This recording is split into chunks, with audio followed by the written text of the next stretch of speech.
Capítulo 18.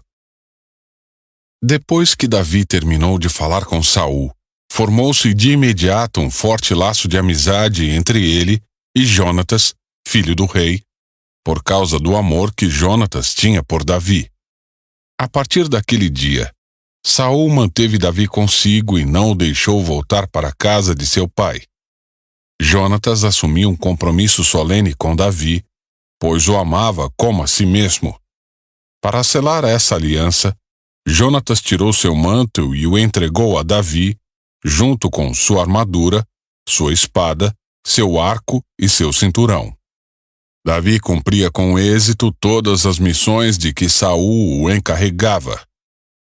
Então Saul lhe deu uma posição de comando no exército, o que agradou tanto ao povo como aos oficiais de Saul. Quando o exército israelita regressou vitorioso, depois que Davi matou o gigante filisteu, mulheres de todas as cidades saíram ao encontro do rei Saul. Cantavam e dançavam de alegria com tamborins e símbolos. Esta era a canção. Saul matou milhares e Davi dezenas de milhares. Saul ficou indignado com essas palavras. "O que é isso?" disse ele. "Atribuem a Davi dezenas de milhares e a mim apenas milhares? Só falta o declararem rei." Daquele momento em diante, Saul começou a olhar para Davi com suspeita. No dia seguinte, um espírito maligno enviado por Deus se apoderou de Saul. E ele começou a delirar em sua casa, como se fosse louco. Davi tocava a harpa, como fazia todos os dias. Mas Saul tinha uma lança na mão. E, de repente, atirou-a contra Davi, com a intenção de encravá-lo na parede. Davi, porém, escapou 2 vezes. Saul tinha medo de Davi, pois o Senhor o havia abandonado e agora estava com Davi. Por fim, Saul o afastou de sua presença e o nomeou comandante de 1000 soldados, e Davi conduzia as tropas vitoriosamente nas batalhas.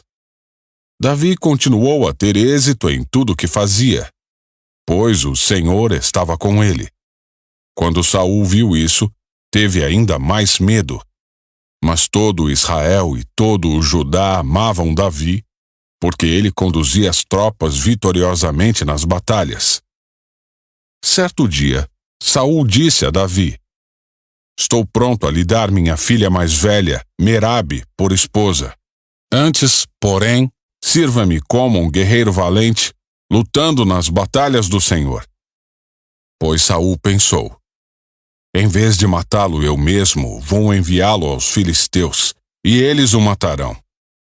Davi, porém, respondeu a Saul: "Quem sou eu e quem é minha família em Israel para que eu me torne genro do rei?" Assim, quando chegou o tempo de Saul dar sua filha Merabe em casamento a Davi, ele a deu a Adriel, um homem de Meolá. Contudo, a outra filha de Saul, Mical, amava Davi, e Saul ficou contente quando soube disso. "É mais uma oportunidade de os filisteus matarem Davi", pensou ele. Para Davi, porém, ele disse: "Você tem mais uma oportunidade de se tornar meu genro."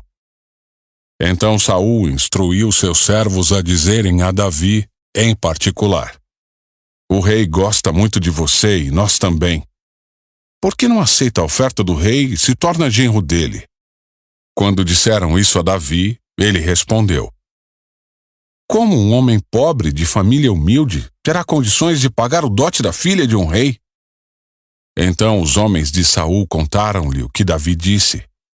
E Saul respondeu: "Digam a Davi que o único dote que quero são 100 prepúcios de filisteus. Desejo apenas me vingar de meus inimigos."